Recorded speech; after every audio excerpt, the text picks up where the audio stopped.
Think gadget reviews, news, and all about it. Moto G 4G, 2nd Gen, Review. The Moto G is the phone that changed it all.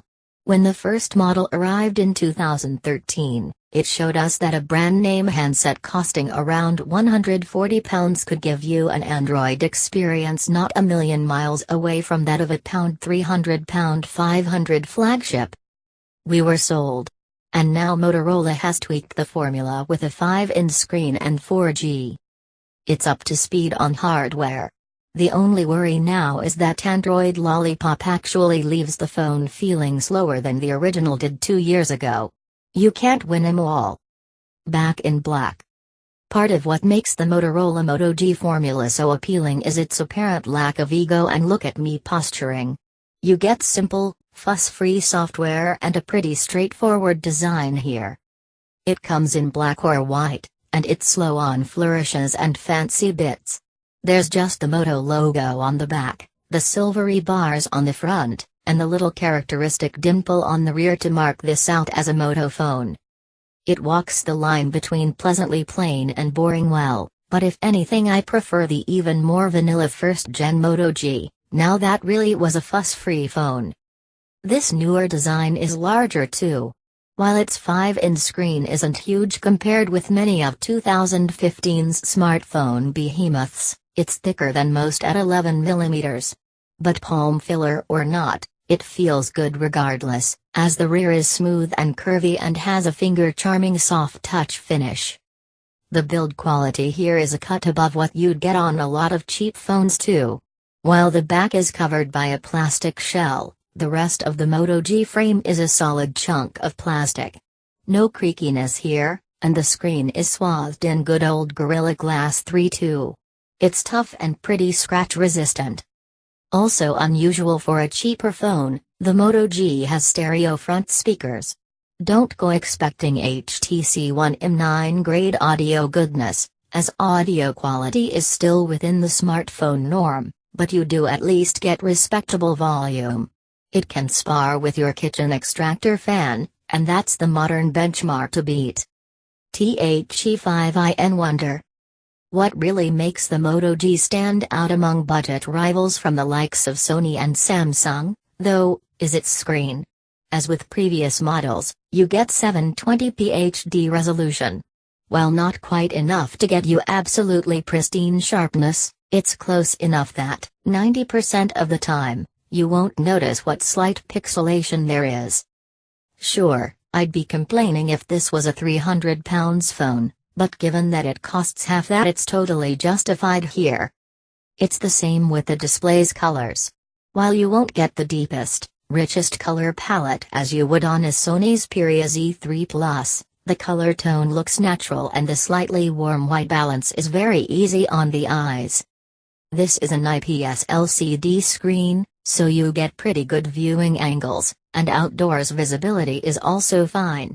While plenty of other phones have taken the Moto G's lead in offering a nice 720p screen, the Microsoft Lumia 640 and Honor Holly among them, we're not at a point where we can really expect much more for the cash.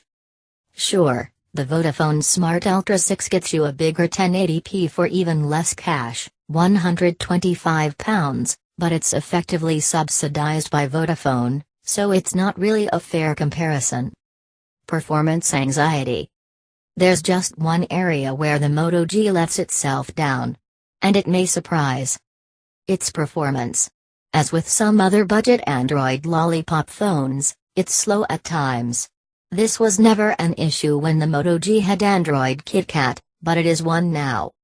As before, gaming is just fine on the phone, and nor should you have any problems when you're midway through a single task. But moving between apps can cause issues. Apps are often quite slow to load and even the home screen can take a while to appear if you've been away for a bit. What do we mean by quite slow? Well, it can take up to 5 seconds to load Chrome, for example. That'll quickly get annoying. Who can we blame? Well, that Android 5.0 Lollipop is slower than 4.4 KitKat is no secret. It aims for a smooth feel rather than a snappy one. However, a lot of this must be down to the way the Moto G handles its memory. It has 1 GB RAM, which used to be virtually a guarantee of quick-fire performance. No longer, it seems. Dying for a fix. Motorola could theoretically fix this with a software update. And we hope it will, as the Moto G hasn't always been like this. I've tested 2 Moto G handsets for this review, and both suffer from slow load speeds of certain apps, with the aforementioned Chrome and WhatsApp being 2 of the worst cases. While Motorola is reportedly going to update the Moto G with a slightly faster processor soon, it really isn't raw power that's the issue here. While the 1.2 GHz Snapdragon 400 CPU isn't a beast, it has enough number crunching power to handle pretty sweet-looking games without working itself into a sweaty, red-faced mess. It's almost as though the Moto G is better at the hard stuff than the easy. This is a 5-star phone with some real 2-3-star performance issues. After a week or so with it, there were a good few times when the load lag really got me quite annoyed. Slimline software. It's even more frustrating given that there's no software bloat to slow the Moto G down. Like its daddy, it uses a virtually untouched version of Android, with a few bonus apps and a Motorola camera program being the only serious changes. The apps are good too, not the usual excuses to get you to spend more cash in naff third-party software stores. Motorola Migrate helps you move content from your old phone. Assist simplifies the setting up of features such as Do Not Disturb, which turns alerts off at certain times, and Alert is a handy phone tracking app that is just the ticket if you want to get a phone for one of your kids. Or another half you don't trust at all. With a pretty tasteful apps menu, the only junk on the Moto G will be what you put there yourself. And on that front, there's a decent amount of space to fill, with a fair bit more than 2 GB of the initial 8 GB storage to play with, plus a microSD slot under the back cover. Downloading apps, streaming media and so on is snappy too, thanks to the 4G mobile internet. This is another thing the Moto G has added since 2013. Megapixel weigh-in. The other big improvement here is the camera. Where the very first Moto G had a pretty terrible 5MP rear effort, this 5-in version has a much more impressive 8MP sensor. Sure, plenty of cheap phones are starting to use 13MP cameras now, but with a bit of work you can squeeze some decent photos out of this one. It's built around the Sony IMX179 sensor used in the good old Nexus 5, plus an f/2.0 lens. Decent sharpness means you can still get a fair bit of detail in good lighting, and with close-up shots you even get a bit of the arty shallow depth of field look thanks to the wide aperture glass. The HDR mode is pretty effective too, generally getting you a much more striking photo. They often won't look 100% natural, but it's better than having a weakling HDR mode. While I think some of you may find the Motorola camera app a bit fiddly, with its rotary dial menu, it does have the handy auto HDR function, letting it switch between HDR and non-HDR shooting as needed. The Moto G camera is no smash, mind.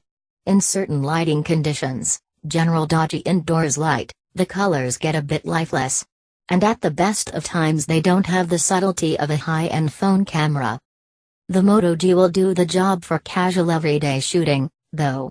It doesn't suffer from any huge image quality skewing issues that'll consistently muck up your shots without being your fault on some level. Video tops out at 720p quality, but there's slow-mo on offer too. Oh, and you get a 2MP front camera.